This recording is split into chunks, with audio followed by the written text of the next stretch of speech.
excited. Okay, page 90 at the bottom. And pretty much everything from here on will be on your final as well, so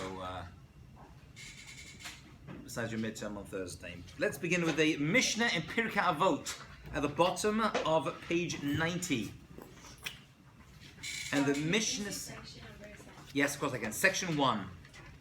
The world was created with speech. You got it. Okay? So basically, the rest of the semester we have together, which is a lot of classes, we're going to be talking about Lashon Hara. Now, Lashon Hara is kind of like the apex of the worst stuff you can do between you and other people. Evil speech, speech that we're going to see, destructive speech is actually the real definition of Lashon Hara. But what I realized was, people talk about Lashon Hara, how bad speech can be, and gossip, and talking badly about other people. And we're going to see the Chofetz Chaim pretty much made it. Jordan, good morning, wow. I feel good. I feel good. Morning, Ashley. Well done. Thanks for coming. So we know that bad speech destroys things. We're going to talk about the first temple was destroyed, and the second temple was destroyed, and every bad incident in the Torah somehow involved Lashon Hara, right? Bad speech. But I don't like to start with that, because you're only going to figure out, listen carefully, how bad something is when you realize how good it is. In other words, before we work out what Lashon Hara is, which we're going to get to, and spend a few classes on that, we've got to figure out what Lashon Tov is. And we know how amazing speech is. The power of speech. When you know how incredible it is, then you'll realize how destructive it can be when it's misused. Right? If you see a surgeon doing amazing work with a scalpel, right, cutting and saving people's lives and removing things that shouldn't be there and fixing people's hearts and brains and hands, whatever it is, then I show you that same scalpel is used to kill someone, you're like, that's terrible. If I just showed you the scalpel killing someone, you'd be like, that's horrible. But if I show you how amazing it can be, what it's really used for in its positive form, what a life-saving reality a scalpel can be, a sharp knife can be, then you'll appreciate how bad it is to misuse it. You're not just hurting someone with it. Imagine what you could have done and how much good you could have done with it. Okay? So before we start with Lashon Hara, which, like when you go to yeshiva, that's all they teach you. Lashon Hara, you shouldn't talk Lashon Hara. And it's right, they're right. Lashon Hara is one of the worst things. But I don't like to start with Lashon Hara. I want to start with a couple of classes on Lashon Tov.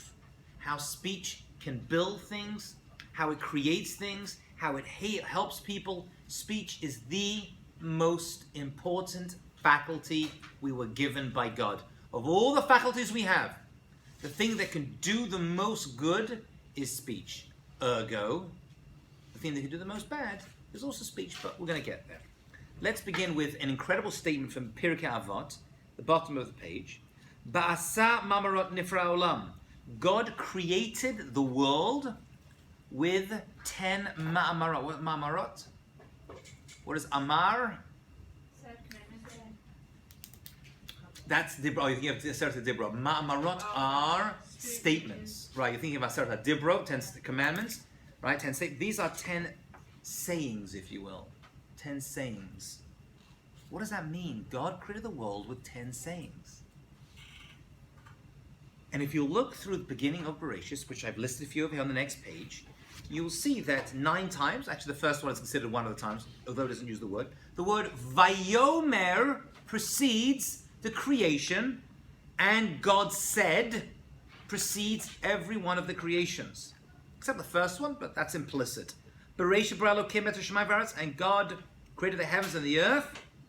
Bereshit nami ma'amarhu. Bereshit, the word Bereshit, is also a speech. It's a statement. Dichtib b'dvar Hashem shemayim nasu. Right? Even something like Bereshit, right, is a speech because God created the world with a davar, with a speech. Now, there is a difference between a davar, a dibor, and a mira. It is different, but for now, it's just 2 ways of speaking. And then it says, Bereshit, Genesis, verse 1, chapter 1, verse 3. Vayomer Elokim Yehi Or. And God said, let there be or, light. Vayor, that was light. And then it says, chapter 1, verse 6. Vayomer Elokim Yehi Rakir B'toch hamayim. Let there be firmament. Vahi Mavdil ben hamayim l'mayim. To divide the heavens and the waters in the heavens and below. And then it says, chapter 1, verse 9. Vayomer Elokim. And God said, let the waters be gathered, let the dry land appear. And then it says in verse 11, Vayom Elokim dache aretz desha, let the earth sprout vegetation. Vayom Elokim yehi mora barakia, and God said, let there be lights in the heavenly sky. Vayom Elokim yisru hamayim sheretz v'nefesh chaya, let God fill all these beautiful oceans with living creatures. Vayom Elokim totza aretz nefesh chaya, let the earth bring forth living creatures. That's verse 24. And then God created mankind. And how did he do that? Let's make God. Let's make man in our image. And God said. And finally, the 10th statement, I've given you all this delicious plants and fruits on the earth. There should be for food. Now, we read those verses, we're like, okay, so God said, let it be, let it be. But the thing we just jump over whenever we read these verses, whenever you read Torah is, why does it say God said? Why couldn't it just say God made, God created, Nivra, right? God made, Asa. Could have said that. God fashioned, Sayer. I mean, there's lots of different words could be used. It says God spoke 10 times. One of them is implied to teach you that the first thing that God did in order to create is speak. Speaking equals creation. That's the first lesson we learn, one of the first lessons we learn from the creation of the world. Now, I don't know what it means for God to speak. God doesn't speak. Or maybe God really speaks. What we do isn't real speech. But we'll leave that aside. Still, it can't be coincidence that the creation of the world, the universe, and the fish, and the animals, and the people, and the vegetation is only here because at one point in history, speaking was done. Let's do a little bit of Kabbalah. It's Tuesday morning, why not? By the way, that's how to get the interest of all the Sephardim. Right now, Kayla, all the Sephardim's ears are pricked up, bing! Kabbalah's being spoken, suddenly they want to know what's going on. Rav Chaim Volozhin gives a beautiful interpretation. By the way, Sephardi mother helps. That's good enough. You're in. Right? The neshama comes from the mother. Torah comes from the mother. That's what the Ramban says. Right? Al titosh Torah imecha. V'chol dibu mamar shel HaKadosh Baruch Hu. Every one of the speeches, bottom of the page, shel HaKadosh Baruch Hu of God, the mass separation when God created the world, shamar vayehi, and it was. Who? What is this? What is going on over here? What is this speech thing? Hanefesh v'chiyat oto adavar shenivra bo. This speech isn't just he spoke it. Right? I got nothing else to do. Let me just talk about it. The speech itself is the life force of that thing. The fact that it exists only exists because God spoke it. That's what he's saying. That means every single thing in this world has a life force. Whether that thing is human, animal, every object has a life force in it that is spinning around inside it. That life force got there because of speech, because God spoke it. It's not just like, God spoke and let's see what it is. No. The reason it is what it is because of speech. And the speech, by the way, was Hebrew, according to the commentators. And I think I mentioned this before, but jump to the top of the page again. Look at the first verse in the Torah. I think I've mentioned this before, but I'll do it again. It says, Bereishit bara Elokim, God created, Elokim, et hashemayim v'et haaretz, the heavens and the earth. Now you read that in the English, and it gives you some very important information, right, Hannah Newman? It says there was the beginning. God was the one at the beginning. There was no heaven and earth, and then there was heaven and earth. So if I were to read the English, I know what happened, I know who did it, I don't exactly know why, but I also don't know how. How did it happen? The English never tell me that. But the Hebrew, through, Leo was about Drush a second ago, Here's a nice drush. That means by looking at the plain verse, you would never have figured this out. Impossible. But the deeper Jewish sources, commentators say, you know what? If you look at that Hebrew verse, it's going to even tell you how God created the earth. The English, if you were a Christian, which you're not, but if you were, and you were to read the English, you'd be like, okay, there's a God, he created heaven and earth, there wasn't one, other is. Right? Creation ex nihilo, yesh me'ayin. Okay. But the Hebrew is actually giving you something extra. I don't know what that extra thing is. There's an extra word in that verse. Yes. The et is very, very good. The et is a particle. It's extra. It doesn't need to be there. Look at the letter. Underline that word. The et, Kela Mogul, is made of 2 letters. What are the 2 letters of et? Aleph, Tav. Isn't that the alphabet? The alphabet, right. The Aleph is the first letter of the Hebrew alphabet, and Taf is the last letter. Which means you can read this verse, says the Baal Shem Tov and many others, in a complete different way. Look inside. Bereisha Balokim, God created et using the letters Aleph through Taf, Hashemayim v'Haaretz, the heavens and the earth. Which means not only do we know who and what, we also know how. God spoke the Hebrew letters, and the Hebrew letters created the heavens and the earth. If you want to know how the heaven and earth got here, too hard to understand. But one thing you know is speech was involved, and they involved the Hebrew letters. The Hebrew letters are as my Rebbe in Yeshiva used to say, are the building blocks of the world. Right? Which back then in the 1980s was how you spoke. But I think today you could say the computer program. Right? It's the binary code is the Hebrew letters, whatever that means. There's something in the Hebrew letters that's going to reveal to us, and God spoke it. And that's not a coincidence. God is the first thing we learn is speech creates. Like big stuff. Trillions of planets, the entire world. Everything else is created by speech. And that is what Rav Chaim Volozhin is saying in Nefesh HaChaim. If you want to know where the life force comes from speech. This is very important information. Because if you want to give somebody a life force, you're going to have to speak to them. It's not enough just to, do stuff for them at a distance. You want to pick people up and build people. If the world is created through speech, then a person is created through how you speak to them as well.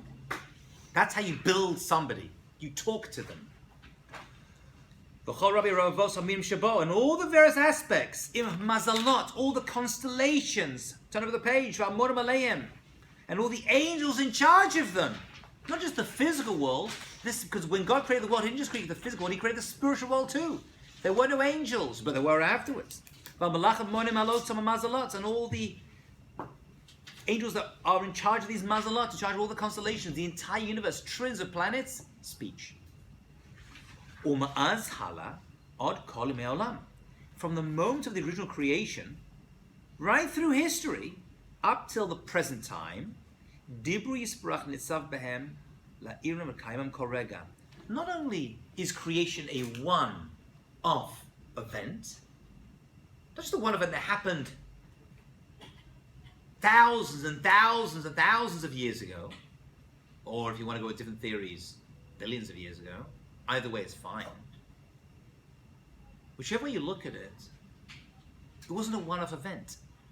The world is constantly maintained, he's saying, and sustained, and is here because of speech. God keeps creating the world. According to Kabbalah, actually, the way to understand creation is that God, as it were, keeps changing the letters. Permutations keeps going through, and the entire universe, entire history is just a permutation of different letters keeping the entire world going. That's how they understand it. Right? Everything is still here because God says so. Literally because God says so. It's all speech. But everything just keeps going. Every different situation is here because of speech. We just have physical eyes, so we're not sensitive. We can't see this. But if we were able to see inside creation, if we could understand what's really going on, how God, every moment, God keeps the world. So creation wasn't one-off event, it's constantly happening. And if it originally happened with speech, that means God's speech, as it were, is keeping the world going. Creation is a constant reality. That means right now the world is being created. It's happening right now. Right? The sun is up in the sky because God says right now through his speech, stay up there. Don't go anywhere. And thank goodness for that. Or it'll freeze to death. Right? So it's a constant reality. It keeps all things in existence. So speech, amira, speech, created the world and keeps the world going. It's sustained through speech. It's unbelievable. Everything we are is because of speech. Okay? This is how the mystics understand it, but this is the basic thing. It's interesting that the word... You can sit there. Oh, no. Oh, we got a pen. We got a pen. We got a pen. Let's hope it works. The Hebrew word, we use two Hebrew words so far. We use the word amar, and we use the word davar. Both of them mean to say something in reality, right? Vaidaber, vayomer. But if there's two words, it must be different. So amira and daber, it says Vaidaber Hashem el Moshe lemor. Vaidaber Hashem. You hear that verse thousands of times. Vaidaber Hashem el Moshe lemor. It starts with this daber, and then it goes to amar. Nachon? You know what I'm talking about? You've heard that verse 1,000 times? And God spoke to Moses saying. He spoke. Why does he say saying? So there's two interpretations to this. I'd write them both down. God spoke to Moshe Rabbeinu, and then he had to give him permission to tell it over to other people. I could tell Lior something, but then I have to allow her to say that to other people. She can't just say whatever I say to her publicly. She can't do that. It's a private thing I may have told her. An important thing. So when Hashem says, Vaidaber Hashem al Moshe, Lemor, the Amar part is, you can tell it to other people. Tell other people, I'm giving you permission to do that. Okay? Which is why we get to see it in the Torah. Without the Amar, it wouldn't have appeared in the Torah. Nachon? Make sense? Here's another interpretation. That's one interpretation. The other interpretation is, Davar is a lashon of kashet, a strong language. It's a strong way of speaking. Even the word daber, right? Daber. So when Hashem gave the Torah to Moshe Rabbeinu, he did it with daber. Vaidaber Hashem el Moshe. He spoke with kasha. He's like, tough. This is where it's got to be. This is the Torah. These are the mitzvahs. But he says, but when you tell the Jewish people, don't talk like that. Because people can't handle that. People need to be spoken nicely. Which is why rabbis, when they talk, don't be like, yes, you got to do it, you're going to die. Or they shouldn't really, because that's taber. And people would freak out and run away. So when you teach the Torah to the people, which is a lesson for all teachers and parents and community heads, whatever it is, use amar, amira. Even the word amar, it's soft. Right? The word itself, right? I always think so. I'm sure it's written somewhere. Right? Daber is hard, amira is soft. So two interpretations. Hashem said it to Moshe Rabbeinu, and then Moshe Rabbeinu was allowed to give it to other people. Or number two, daber is a lashon kasher, but he says, by the way, when you teach people, and by the way, any other teacher who teaches people, any parent who teaches, sometimes you've got to be a little bit tough. Do your homework. I don't want to do my homework. I want to watch the eye. Do your homework. You've got to be tough. But when you teach, ultimately, you've got to use amar. And if you look in creation, the first one is daber, right? Daber, and then it's amira, amira, amira, amira, amira. Because if it was all daber, we would have imploded already. We couldn't have handled it. The world would have ceased to exist. Now the word davar, write this down, is an interesting word. It's got a couple of things going for it. Number one, it's the word for a word. Right? Davar is a word, which is Vaidaber Hashem Moshe lemor. But it's also the word for a thing, an object, that's right. So the same word, and by the way, Hebrew is the only language I know of that actually has this. The word davar is the same for a word. We'll ask our resident Israeli. Right? A davar is always a word, diber. And so it's an object, ma davar. This is an object. Why is that? Because the word and the thing are the same. They're the same thing. Are they not? How do we know that? Because the word made the thing. God spoke creation. He spoke it out. Therefore, God created the thing through his speech. So the same word for word and the same word for thing is a davar. It has to be. Because everything around us came through speech. And you take a word and you concretize it, it becomes a physical thing. It becomes an object. It becomes something. Okay. And that's the idea.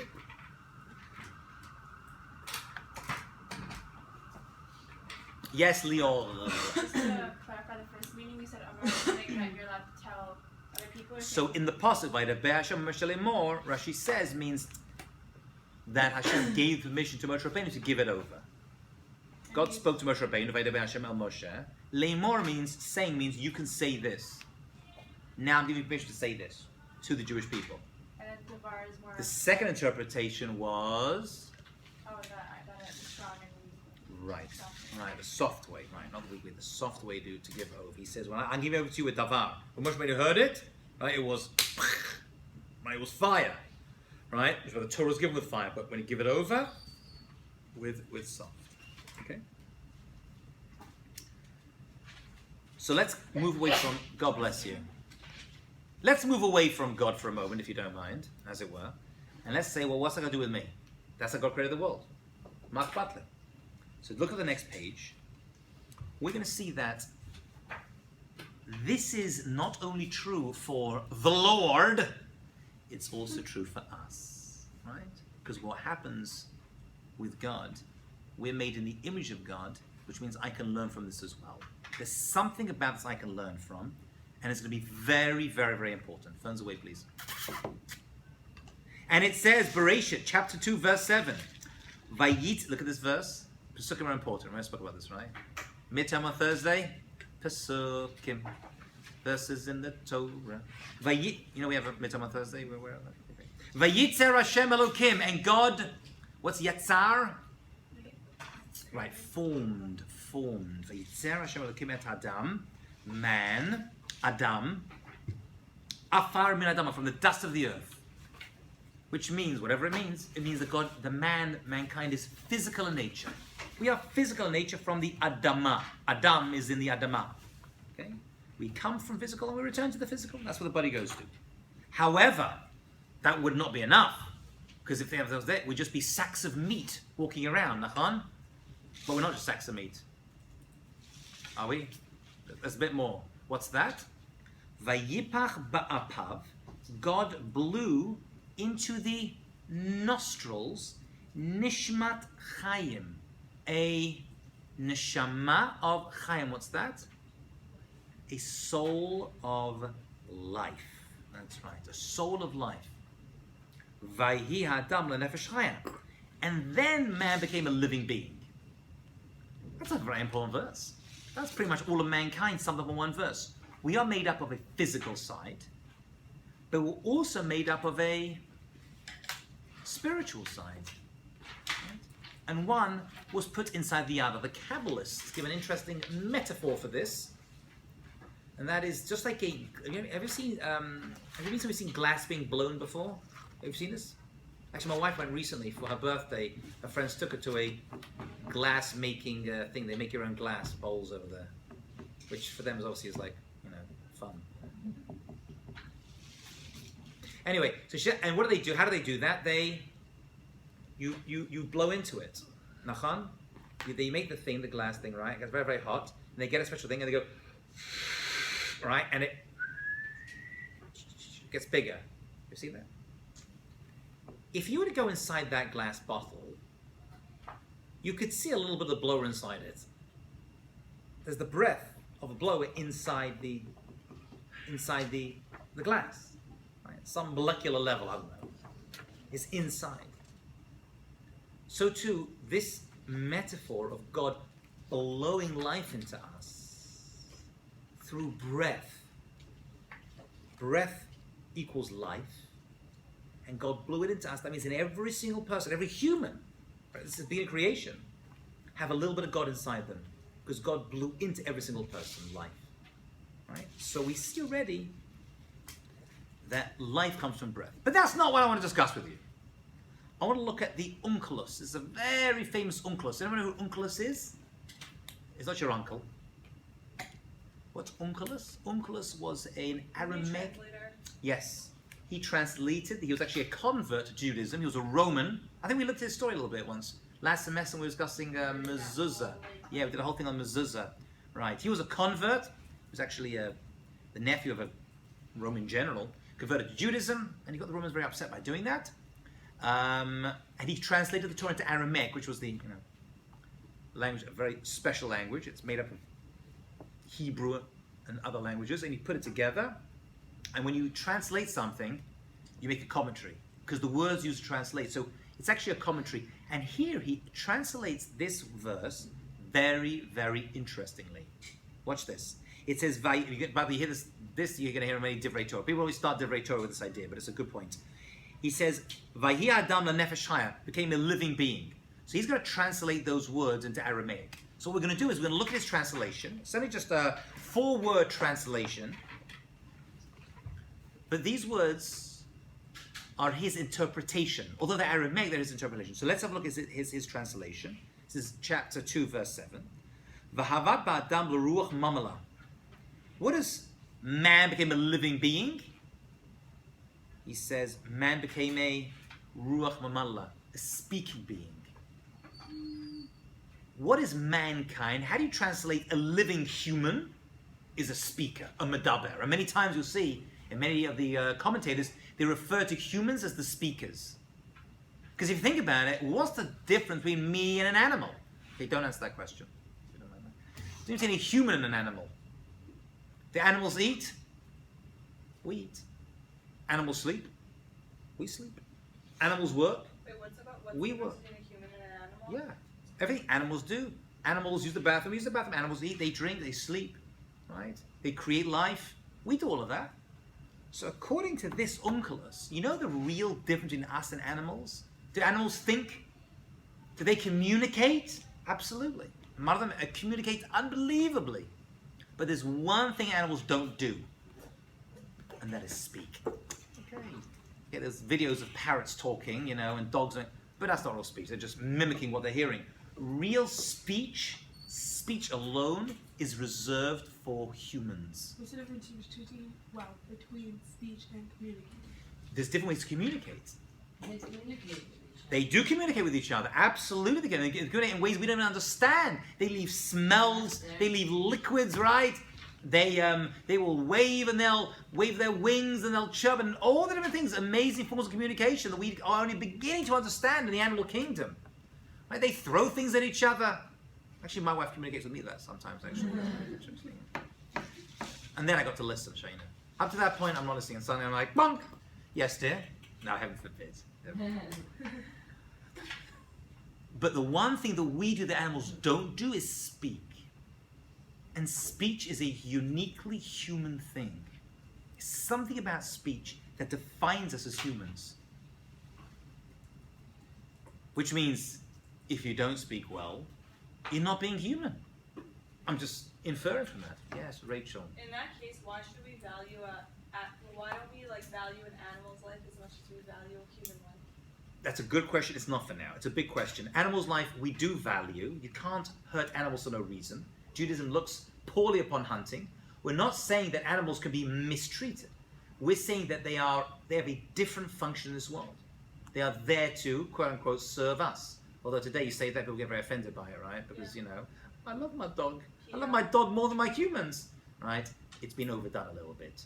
Animals are there for a function, for a purpose, for a reason, and right? They are not allowed to be mistreated. All we're saying is that when animals communicate, they're communicating in a different way. And the fact that we communicate through speech means there's something elevated about the humans, and that thing is speech. That's what elevates us above the animal kingdom. That's it. Animals build stuff. They build homes as well. We build homes. We use bricks and they use clay, mud, twigs. Speech is what it is. Speech is what separates us out. Let's look at Rashi at the bottom. Let's look at Rashi. Okay, that's a very important unculus, by the way. If I were a student here at this college, which I'm not, unfortunately, I would use a yellow pen, one of those highlight things, or something to underline that unculus. You'll thank me one day. Probably final sign. You know. Although I may actually be here for the final. Let's discuss that. Okay. So God breathed the life. Let's look at chapter. Look at the bottom, note 3. God blew life into his nostrils, sort of life. God made it from earthly matter and heavenly matter. Guf min atachtonim. So the body is made from the physical, from the lower world. The neshama min alyonim, but God, the soul comes from the higher place. Right? The soul comes from God. Actually, the soul is part of God, which is why you never actually die. Your body may disappear, right, and turn to nothing, but your essence is you. I mean, Kayla, point at yourself, please. Right, what are you pointing at? Your nose? Your eyes? Sure, yeah, my eyes. I mean, what are you pointing at? In the end, who is the real Kayla? I mean, that's the question. You're pointing over here, your heart. People have heart transplants. Oh, yeah. Right? People have eye transplants. What's the real you? When you point to yourself, what you're really pointing at is... Freaking out. Who's the real you? It's a good question, right? My I mean, soul. brain transplants are coming soon. And by the way, I'm going to recommend that for many people I know. Right? But the real you, eventually the brain disappears as well. So with the real you, when you point to yourself, what are you pointing at? You're pointing at, excuse me, not you, Kayla, I'm not offending you, but you're pointing at a sack of meat. Yeah. Oh. But you're more than that. Fortunately, you're more than that. So you wouldn't be in my class, right? Right? The real you is in a neshama. Your soul, that's the real you, your life force. Mm-hmm. I mean, if you were to see me on a farm, where I lived on kibbutz for a year of my life, right, or much of my life, and you see me having a conversation with a cow. Hello, Daisy. How you doing? How's your day today? How's your alfalfa? Grass is good today? You having a good time? Enjoying the hay, right? Everything good? How the kid? This guy's completely mad. It's just, that's complete insanity. I mean, you can say nice words, maybe the sound, you know, but in the end, but when I talk to a person, you're like, oh, that works. Oh, that works. Why should that be? We know instinctively that when two people are speaking, it's something deeper. It's not, we don't think, oh, why is that sack of meat talking to that sack of meat? Right, where's that lump talking to that lump? Which is me talking to my wife in the morning, right? Why is that lump talking to that lump? But we don't look at it that way. Now, what's actually happening is a physical phenomenon. There is air coming out, which is going against my vocal cords, is going through space and banging against your eardrum. But we don't think, oh, what's happening is just like vibrations happening. We're like, something inside someone is talking to something inside somebody else.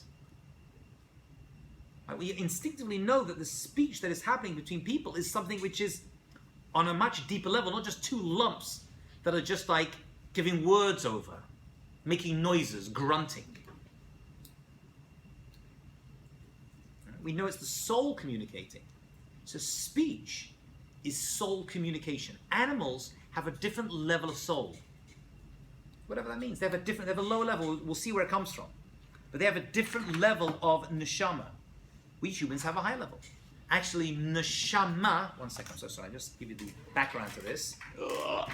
It's important information. Right, we have 5 levels to our soul. Right.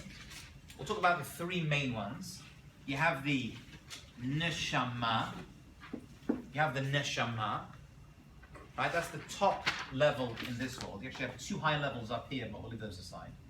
The middle is the ruach, and the bottom is the nefesh. The nefesh. In Kabbalah, they refer to this as naran. Nun, reish, nun, naran. There's 2 high levels, the chai and yechida, right? They're up in Shemayim. But the 3 that are in this world are here. Animals operate on a nefesh level. That's the animal. Animals have a level of soul, but it's nefesh. It's nefesh. Humans have neshama and ruach. Neshama, as you know, we use this word to represent all the levels, right? First, the soul. But actually, this is just one part of it. It's the most important part. But this is what makes you human. What's a neshima? To breathe, breath. Very good. Breath. So we use it, but actually means breath. What's ruach? Spirit. Right, but spirit. Wind. Literally means wind, isn't it? Literally means wind. Because you breathe it out. So the actual word for a soul is the same as a neshima, a breath. Because God spoke, He breathed life into Adam and created us through, and we have a neshama inside us. We have the creative power of breath inside that creates and forms. What is a living being? The neshama is neshima. Nachon? The ruach is how we act it out. That's how it comes out, the wind. With which letter, this is a great question, if I say so myself. It's not my question, the Gemara's question. With which letters did God create the world? After bed. All of the top, right? Very good. No, that's what the Gemara says. He used all the letters. But this world, it's all creation, but this world specifically was created with the letter.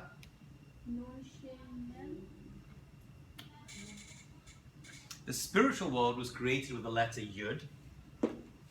And this physical world was the letter Hey.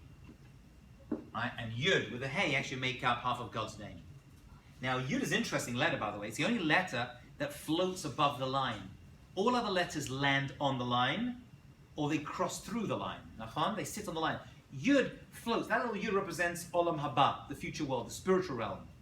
Right? Which is why you can cut it as much as you want. It's always there. It's always a Yud. Like a Yud is always there. You can cut. There's always a little bit of black dot because it's always there. A Yud is just a little dot if you think about it. It's a little dot. But this word is Hey. God created the word. But we learn this out from Bereshit. It says Behibaram. And He created them. So the Rashi, the commentators say Behei Baram. With the letter Hey, He created them. Can you explain that again? Sure.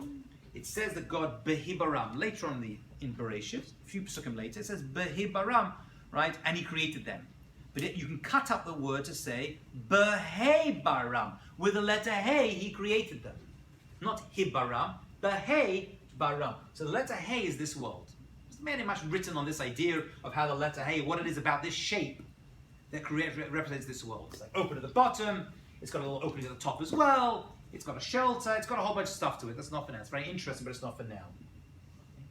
But let's think about the letter itself. Right. Leo, say the letter Hey. Hey. What is it? Well, It's a breath. It's a breath. It's got no sound. It's got no sound. If you just read it, ha, right? It's a breath. So God created this world with breath, and that's the letter He used for this physical world. Right? Very simple, not too much effort. Right? So when I say something, just create, like how you doing, or hello. Maybe that's why hello begins with a hey, or hi. I don't know. Could be. Could be. I don't know. Interesting, right? Bottom of the page. Lefisha beyond Rishon Nivru Shemayim V'Haaretz, says Rashi. The commentator. What's Rashi doing for us, Lior? He's giving us cards. Pshat. Can we use that? Pshat. What's Pshat? The simple one. The simple meaning. That's right. The basic meaning. And here's the basic meaning. We'll listen a little bit of deeper stuff. He says, Lefisha beyond Rishon Nivru Shemayim V'Haaretz, since on the first day He created the heavens and the earth. V'shin bara Rakiel Elyonim, on the second day He created the heavens. V'shlishi Tarabi Abasham Tachtonim. On the third day, He created the dry land. He let that appear. V'revi bara Ma'or Elyonim. And then the fourth day He created the firmaments, right? The Ma'oros, the planets, and the sun. V'chamishi Yishrusu Amayim Tachtonim. Then He created the heaven, the earth, the waters on the earth. Huskav Shishin Brias Ba Elyonim Tachtonim. On the sixth day He created heavens and earth together. V'im lav yeshkin of Masa Bereshis Shayu Elu Rabim Shal Elu Bres Yadu Echad. Right. So you need on the sixth day to allow there to be both. So every day has its own personality, every day has its own reality, and then it comes together. And the last thing God created was? The last thing God created was? Very good. Right? People usually say humans. The last thing He created was Shabbat. And the later you go in creation, the more important that thing is. Right? Because the first thing you create, the first thing you create is the most important. No. The first thing you create is actually the least important. Right? Because the second thing needs the first thing, so that's more important. And the third thing needs the second and the first, right? The waters need the earth, because there's no earth, there can't be water to stick anywhere. And the animals need the things to eat. Right? So that means plants have to come before the animals. Right? So everything was done in order. And then we need the animals. So humans are created after the animals. Because humans are the most important part of creation. And then right after that comes Shabbat. So the most important thing we have is Shabbat. Which means the most important thing we have to speak about is Shabbat, by the way. And the most important thing we do on Shabbat is speak. Watch what you say on Shabbat, but that's not for now. Okay. Says the Maharal. I know we've done a lot today, but this is très important, which is French, by the way. Right? Was that good? Yeah, good. You feel good, right? It means very important. I need to speak more French. French is a good language. French sounds good, doesn't it? French sound good. You can say whatever you want. Talk about speech. French is good. German, not so good. Guttural language. What? German? I can't. I did 1 year of German in high school. Oh, couldn't stand it. Oh, and the long words. You can say whatever you want. I know people are watching this be like, oh, I like German. I'm so offended, right? You know what? German, it's not a nice language. I said it. I'm sorry. French, though. You can say whatever you want in French. Sounds good. You can say whatever you want. You can say the most mundane, absurd thing, and you sound suave. Bonjour. Comment ça va? Right, say, je n'ai pas de chien. Sounds good, right? Means I don't have a dog. That's all. Sounds good. You say, I don't have a dog. Say that in German. You're like, someone says in German, you go run. You think that's it? They can't get us again. Right? You're like, get out of there quickly. Flee the country. But French, that's a beautiful language. That's a nice language, you know. It's interesting. French is a beautiful language. German is a harsh language. English, and they say Chinese as well, is very descriptive. But Hebrew, see, what is Hebrew? It's spiritual. We accept that it's a neshama language. It's a soul-based language. It's got a certain spirituality to it that other languages don't have. If you really appreciate what it is and just like talking. There's many people who don't speak Hebrew. You see many people out. It's a mitzvah to say words of Hebrew, by the way. It's a mitzvah when you learn Torah to learn in Hebrew and say words in Hebrew. It's a mitzvah to do that. People don't realize that. Actually, according to Rashi, is one of the things that people dash back vav. They just kind of push through. But there's many communities who won't speak because it's so holy that we shouldn't use it for everyday conversation. And they'll speak in Yiddish or, maybe Ladino. I don't know whatever the other version was, Because they're not saying, I don't want to talk Hebrew. They're saying because Hebrew is so kadosh, they actually call it kadosh. Lashon Kodesh. The holy language, the holy tongue it's called. Because it's got inherent spirituality. So do people look down on it, like in Israel when they started making the Hebrew language? They were nervous about it, yeah. Yeah, when they started speaking Hebrew and making Hebrew into a language or something, right? They were like, many of the early people are like, we don't want this. Right, now it's changed, right? Everyone's kind of joining, everyone talks Hebrew, you know what I'm saying? Some of them, in the ultra-Orthodox, the Hasidic world, they'll speak Yiddish only, right? And they'll use Hebrew just for holy endeavors. Right? They'll use Hebrew, but even they'll know Hebrew, right? You gotta order something, you gotta do it in Hebrew, right? But, you can think whatever you want to think. The idea is still a beautiful idea. The Hebrew is so kadosh, it's just used for spiritual matters. It works. Okay, let's just finish off with the Maharal. We did a lot today, but this was good information. He says, Da. Right. This is Netivat Olam, the Maharal of Prague. Da ki Adam hu bal geshem. God, man is physical, right? Ulakacha seichel, right? The seichel is the soul he refers to as the seichel, right? Einot surat Adam ki ein Adam nivra seichel gamor. In other words, now the soul of body alone represents human being, right? You can't just be a walking soul, and you can't just be a body. You need to have both. Aval seichel, the mind, or as he refers to as the soul, right? Hadibru shu alidei ever gashmi is made of a physical thing. Utsurat Adam ki Adam yesh ba shnei chalakim. Man is made up of two sides. Shu bal guf or bal seichel, made of physical and spiritual. Vadibur, speech, hu sichli. It's not a physical thing. It's very important. Speech is not physical. It has physical manifestations. But we don't see speech as a physical thing. Speech is a non-physical thing. Hu adibur hu sichli ki bale achaim ein lehem dibur rak adam shu sichli v'zot tzurat adam. He says animals don't speak, and animals are made mostly physical. They have a little bit of neshama, right? They have nefesh, right? Nefesh chaya, but they're mostly physical. We humans are spiritual beings, and if speech is only given to humans, that means speech is a spiritual thing. It has a physical manifestation, but it's a spiritual thing in essence. It comes from the soul. Speech comes from the soul, not from the body. Just like love. Right? Love has physical manifestations, but it can't just be that. We know it's an emotional thing. Now, it may act out as a hug or a kiss or something else, but that's not what it is. It's got to be much more than that. In essence, it's a deep spiritual thing. Speech is the same. Speech has physical manifestations. Once again, my vocal cords are vibrating into your eardrum right now. Hope you're enjoying it. But in the end, it's a spiritual thing that has a physical, and even the physical form isn't so physical, right? Speech, you can't see it. You can feel a slap. If I had a slap, you'd feel that. I'm not going to, but if I were to, you'd feel, right? So we understand a hug, you can feel, a kiss, you can feel. But speech, it's just barely in the physical world. Its essence is neshama. Its essence is neshina. Okay. We'll stop over there.